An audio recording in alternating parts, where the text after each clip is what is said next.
todas as políticas que deseñámolas non de cara a fora, sino de cara a dentro. Todo o que tratamos de facer, tratámoslo de facer, primeiro, para poñer o foco nos nosos sectores productivos e, segundo, para que eses sectores productivos, a través do foco que nós lles podemos prestar, sexan capaces de desenvolver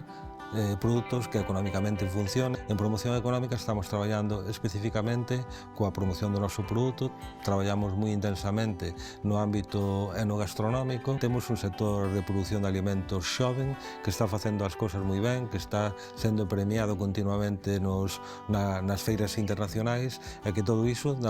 algún momento, si teñen un apoio administrativo que deben de ter, vai estoupar e vai facer que eses sectores productivos relacionados co noso sector agrogandeiro, pero tamén de produción de viño, de transformación de alimentos como a conserva, pois xenere moitísimas máis oportunidades da que está xenerando ata agora. E nós por aí estamos facendo todo o que podemos e poñendo todos os recursos que están ao noso alcance para levar todo ese potencial aos focos dos eventos máis importantes do Estado para que se coñeza e para abrir mercados e que eses mercados poidan servir tamén como revulsivo para o que é o leitmotiv e o porqué de que presidamos estas áreas de goberno, que sexamos máis productivos,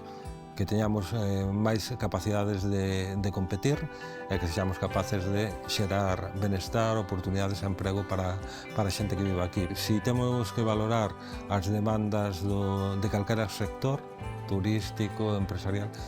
todas van a pasar por a mellora da conectividade. Cando falamos de cal pode ser a gran diferencia entre un modelo de BNG e o de outras forzas políticas, que nós acreditamos firmemente na capacidade do noso país. Esa é a gran diferencia. Nós sabemos da forza que ten a nosa capacidade de traballo, do que é capaz de producir a nosa terra, do que seríamos capaces de facer se gobernara pensando en Galicia e non pensando en outras cousas.